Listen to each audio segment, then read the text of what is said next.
Silicon city ಬೆಂಗಳೂರನ್ನ target ಮಾಡಿಕೊಂಡಿದೆ. ಕಮಲಪಾಳ್ಯ ಹಾಗೆ ದಳ ಬೆಂಗಳೂರು ಟಾರ್ಗೆಟ್ ಮಾಡಿಕೊಂಡಿರೋದ್ರ ಹಿಂದೆ ಏನೇನೆಲ್ಲ ತಂತ್ರಗಾರಿಕೆ ಇದೆ? ಸಿಲಿಕಾನ್ ಸಿಟಿಯಲ್ಲಿ ಬೃಹತ್ ರೋಡ್ ಶೋ ನಡೆಸೋದಕ್ಕೆ ಈಗಾಗಲೇ ಭರದ ಸಿದ್ಧತೆ ನಡೀತಾ ಇದೆ. ಬನ್ನಪ್ಪ ಪಾರ್ಕ್ನಿಂದ ಬಿಬಿಎಂಪಿವರೆಗೂ ಕೂಡ ರೋಡ್ ಶೋ ನಡೆಸೋದಕ್ಕೆ ಬಹಳ ದೊಡ್ಡ ಮಟ್ಟದ ಪ್ಲಾನ್ ಅನ್ನ ಹಾಕೊಂಡಿರುವಂಥದ್ದು.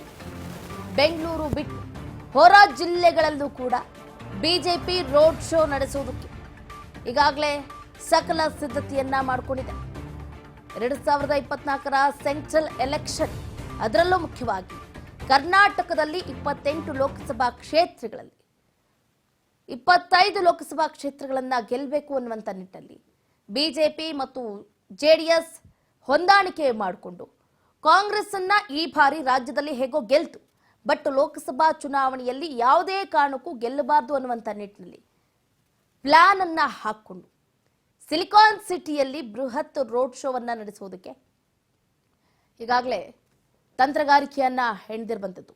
ಅದರಲ್ಲೂ ಮುಖ್ಯವಾಗಿ ಬನ್ನಪ್ಪ ಪಾರ್ಕ್ನಿಂದ ಬಿಬಿಎಂಪಿವರೆಗೂ ಕೂಡ ರೋಡ್ ಶೋವನ್ನ ನಡೆಸೋದಕ್ಕೆ ಪ್ಲಾನಿಂಗ್ ಹಾಕೊಂಡಿದ್ದಾರೆ. ಹಾಗಾದ್ರೆ ಇದರ ಸಾರಥ್ಯವನ್ನ ಯಾರು ವಹಿಸ್ತಾರೆ? ಈ ರೋಡ್ ಶೋನಲ್ಲಿ ಯಾರ್ಯಾರೆಲ್ಲ ಭಾಗಿಯಾಗ್ತಾರೆ?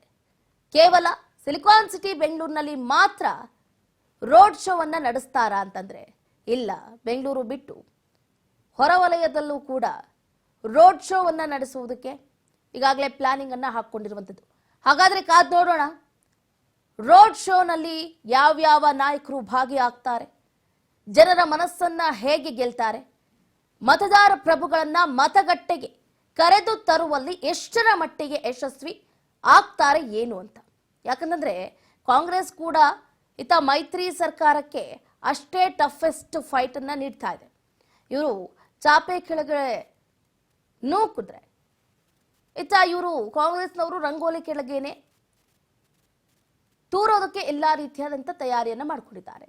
ಹಾಗಾಗಿ ಏಟಿಗೆ ಎದುರೇಟನ್ನ ನೀಡೋದಕ್ಕೆ ಇತ್ತ ಒಂದು ಕಡೆ ಮೈತ್ರಿ ಸರ್ಕಾರ, ಇನ್ನೊಂದು ಕಡೆ ಕಾಂಗ್ರೆಸ್ ಭರದ ತಯಾರಿಯನ್ನ ಮಾಡಿಕೊಳ್ಳೋದ್ರ ಮುಖಾಂತರ ಈಗಾಗಲೇ ರೋಡ್ ಶೋವನ್ನ ನಡೆಸುವುದಕ್ಕೆ ಬಿಜೆಪಿ ಮುಂದಾಗಿರುವಂಥದ್ದು.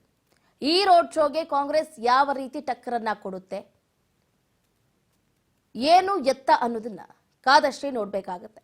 ಒಟ್ಟಾರೆಯಾಗಿ ಬಿಜೆಪಿಯ ಘಟಾನುಘಟಿ ನಾಯಕರು ಕೂಡ ಈ ರೋಡ್ ಶೋನಲ್ಲಿ ಭಾಗಿಯಾಗುವಂತಹ ಸಾಧ್ಯತೆಯೂ ಕೂಡ ಹೆಚ್ಚಿರುವಂಥದ್ದು.